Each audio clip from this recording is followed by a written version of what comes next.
donc notre dernier invité. On avait commencé par un ancien Premier ministre. On va finir ce très joli tour d'horizon avec des réponses, j'espère, concrètes avec un ancien Premier ministre. Je vous demande d'accueillir Gabriel Attal. Gabriel Attal.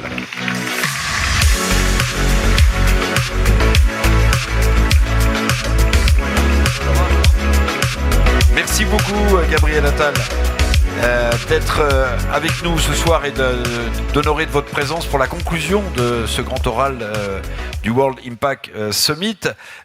Alors, depuis le début, on fait la même chose, donc vous n'y couperez pas. J'ai une petite question politique à vous poser. Et puis ensuite, on passe à l'essentiel, les questions sur la transition écologique. Je me souviens, il y a quelques mois, vous aviez dans une interview au Point, je crois, après avoir quitté Matignon, vous aviez dit « J'ai rendez-vous avec l'histoire des Français ». La formule exacte, je ne l'ai plus. Depuis, quel est votre cheminement en direction des Français ?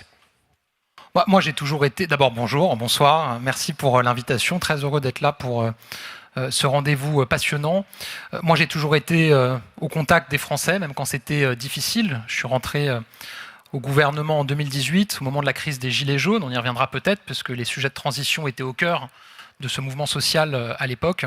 Et même quand c'était dur, j'ai toujours fait le choix d'aller sur le terrain et d'échanger avec eux. Je l'ai fait dans toutes les fonctions qui m'ont été confiées et je continue à le faire aujourd'hui.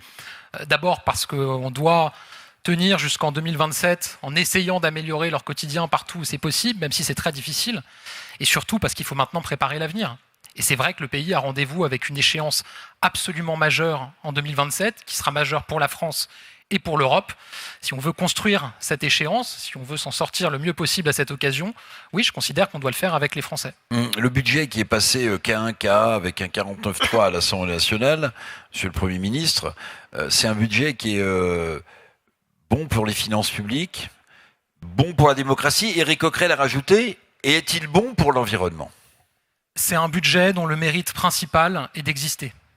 Le mérite principal de ce budget, c'est qu'il y a un budget. Je ne vais pas mentir.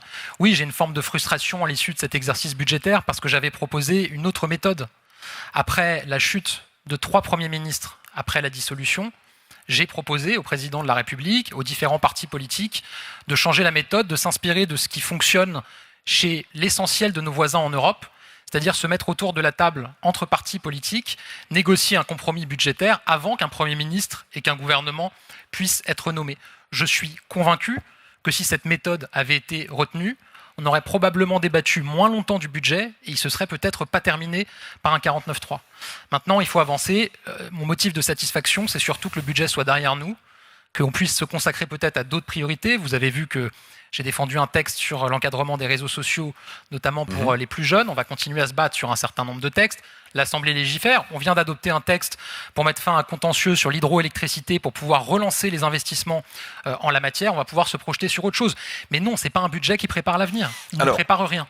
Gabriel Attal, transition écologique. Première question de Pierre. Vous l'avez vu, on commence aussi toujours par là. On a un sondage auprès de 5000 Français qui placent la question environnementale en tête de leurs priorités. Loin devant, finalement, la sécurité. Vous pouvez, je pense qu'il n'y a pas de problème de vous servir. Pierre, oui. J'ai résumé le sondage ou pas ? C'est exactement Pendant ça. Que Gabriel Attal sert un peu de haut. Pour 35% des Français, la protection de l'environnement est... C'est parce que je me demandais si c'était un nouveau verre, mais je suis sûr qu'Éric Coquerel n'a pas de rhume, donc... Mais il n'a pas bu. Il n'a pas bu. Il y avait qui avant ? Michel Barnier. Ça va Bérangère Abba. Jean-Pierre non, il a été changé. Oui, non, il n'y a pas de problème. Je blague. Je ne vais pas vous donner toute la liste depuis cet après-midi. Donc, la protection de l'environnement, c'est quoi pour vous ? La protection de l'environnement, c'est le défi de notre génération. C'est le défi de notre génération d'abord parce qu'on parle du vivant et notre capacité et celle des générations futures à pouvoir vivre sur la planète. Parce que c'est un enjeu aussi pour notre économie. J'entends tellement souvent l'opposition artificielle qui est faite entre l'écologie ou l'environnement et l'économie. Or, moi, je considère que les deux doivent aller ensemble. Parce qu'il n'y a pas d'économie sur une planète morte. Parce que la dégradation de l'environnement, elle a un impact économique pour nos entreprises. Elle a un impact sur le coût des assurances.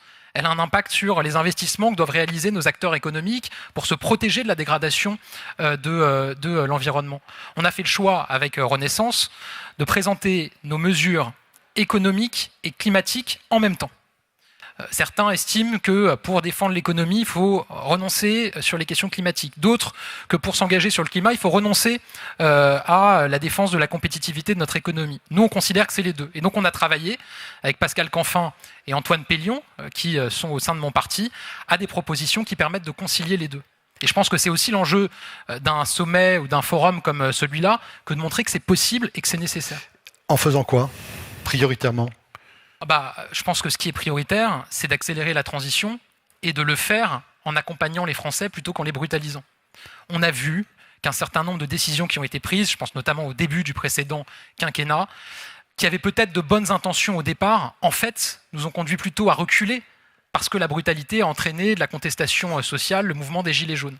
Et donc nous, l'essentiel de notre travail et de nos réflexions, c'est d'arriver à faire des propositions assez claires, assez fortes, qui montrent qu'il est possible de faire la transition en accompagnant les Français avec justice et réalisme. Je vous donne 2 exemples dans les propositions qu'on fait. C'est disponible sur notre site parti-renaissance.fr. Vous pouvez y accéder. Tout est en ligne. Le leasing social. Je pense que c'est une des mesures efficaces et positives qui ont été prises ces dernières années. Je crois que c'est 50 000 véhicules, on parle de véhicules électriques à 100 € par mois, qui sont fléchés sur des Français qui travaillent. Exemple, les infirmières libérales qui doivent faire leur tournée. On leur fournit un véhicule électrique à 100 € par mois. C'est un formidable succès, tout a été écoulé. On propose avec le Parti Renaissance de développer massivement le leasing social, notamment à partir des véhicules d'occasion, puisque c'était avec le neuf que ça avait été fait. Deuxième proposition, pour que la transition et les efforts soient justes, on propose un compte carbone. Ça veut dire quoi ? Ça veut dire que la fiscalité sur le carbone aujourd'hui, que ce soit sur l'essence ou sur le gaz, pourquoi est-ce qu'elle est vécue comme injuste par les Français qui la payent ? Parce qu'ils se disent, en réalité, on nous avance des objectifs de transition, on nous dit que c'est pour protéger la planète, mais c'est juste pour remplir les caisses de l'État, qui est endetté. Qu'est-ce qu'on propose ?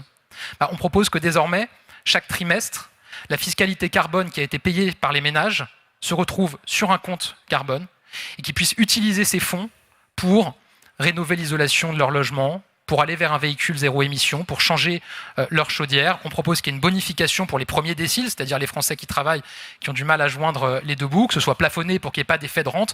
Mais bref, on propose de rendre la fiscalité carbone plus juste en la fléchant véritablement vers les Français pour qu'ils puissent investir dans leur propre transition. Et ça, je pense que c'est absolument majeur si on veut que ce soit acceptable et accepté. Gabriel Attal, sur la question là aussi du mix énergétique, on a écouté tout au long de cette soirée beaucoup de leaders et j'ai en tête ce que dit Bardella sur il faut garder le nucléaire comme base. Et puis ce que vient de dire Éric Coquerel, le président de la commission des finances de l'Assemblée nationale, dans 50 ans, on n'aura plus une énergie nucléaire, on aura une énergie éolienne, hydrolienne ou photovoltaïque. Quelle est votre position ? D'abord, je pense qu'il faut partir de la base. 60% de l'énergie qu'on consomme aujourd'hui, c'est des énergies fossiles. Donc avant de se demander le mix exact entre le nucléaire et le renouvelable, je pense que le premier objectif qu'on doit poursuivre, c'est comment on fait pour que le 60% passe à horizon 2050. Donc là, vous dépassez le mix énergétique électrique. C'est oui. Moi, ce que je dis d'abord, c'est quand on a 60% de notre consommation d'énergie qui est fossile, c'est-à-dire qu'on importe de l'étranger, qui nous coûte 200 millions d'euros par jour, qu'on verse à des puissances étrangères, en général assez peu fréquentables, malheureusement de moins en moins fréquentables, même pour celles qui l'étaient, notre objectif, ça doit être de faire reculer cette consommation d'énergie fossile. Et on ne peut le faire qu'en investissant massivement et dans le nucléaire et dans le renouvelable. Et moi, je dois dire qu'il y a une hypocrisie totale de la part de partis politiques. C'est le cas du Rassemblement national, Jordan Bardella, vous l'avez cité. C'est aussi malheureusement le cas maintenant des LR. Alors je sais que c'est Michel Barnier qui était là, mais le chef des LR aujourd'hui, c'est Bruno Retailleau.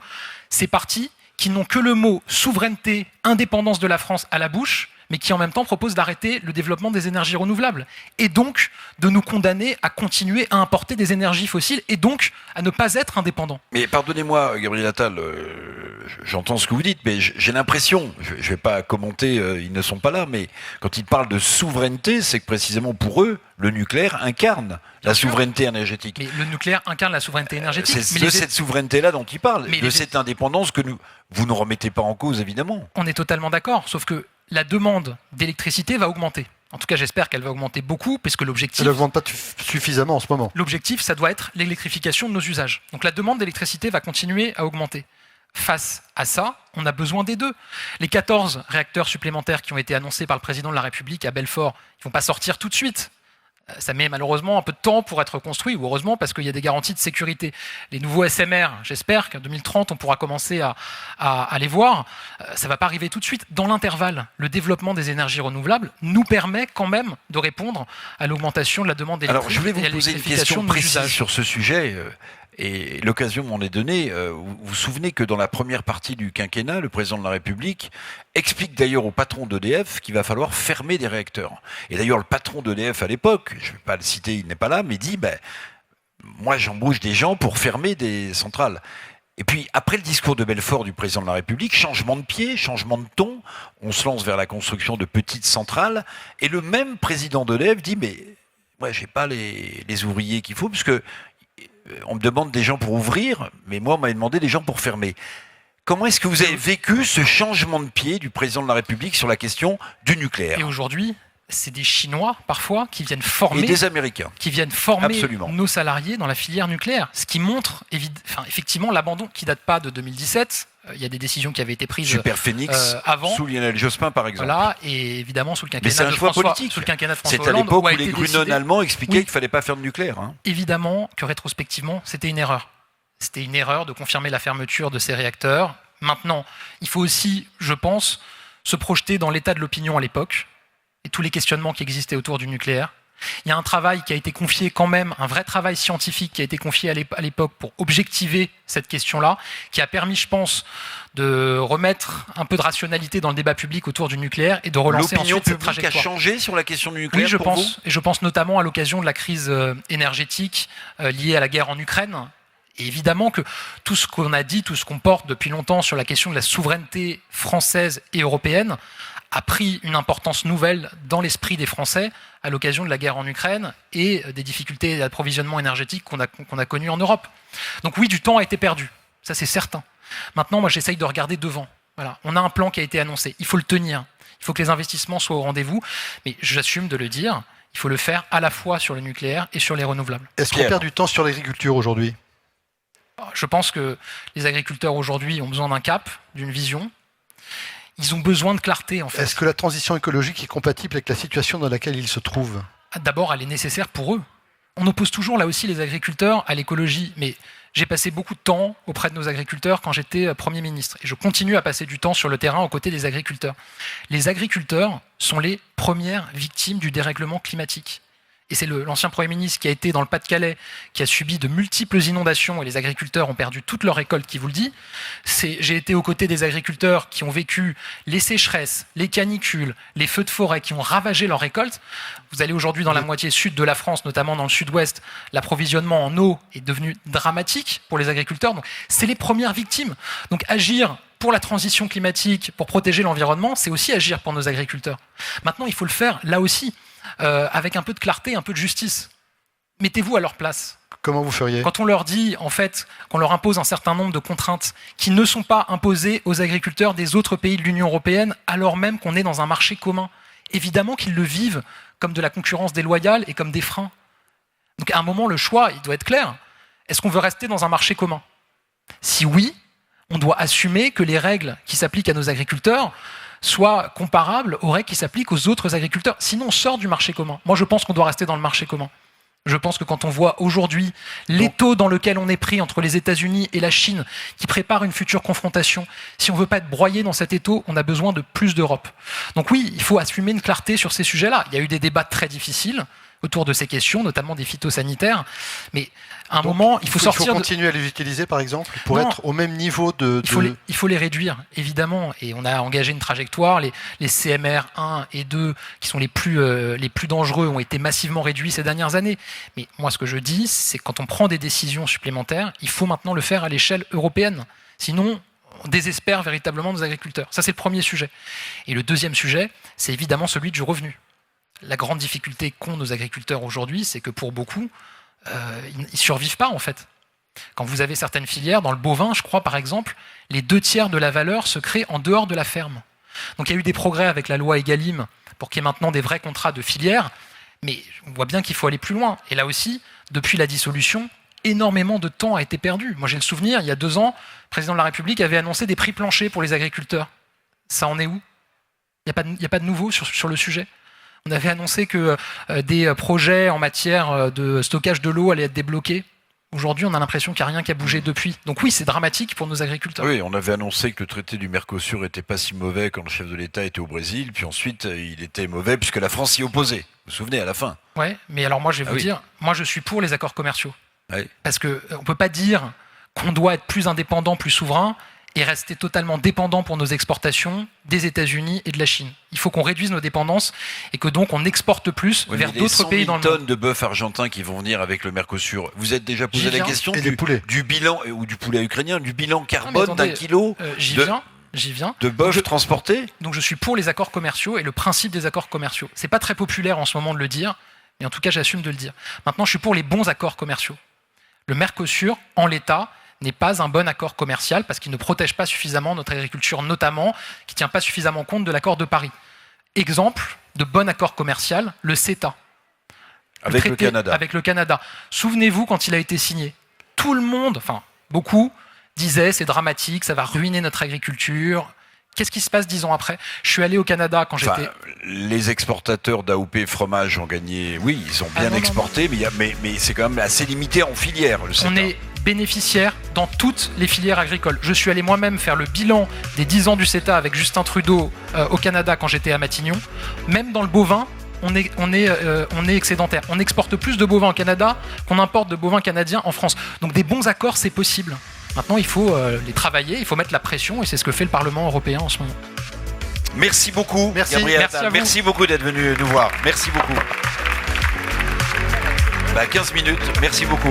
Mesdames, messieurs, merci beaucoup d'avoir suivi ces entretiens. J'espère que vous n'aurez pas été trop déçus, qu'on aura posé les bonnes questions. Merci à Pierre, et puis vive le World Impact Summit, vive la transition écologique. Merci beaucoup.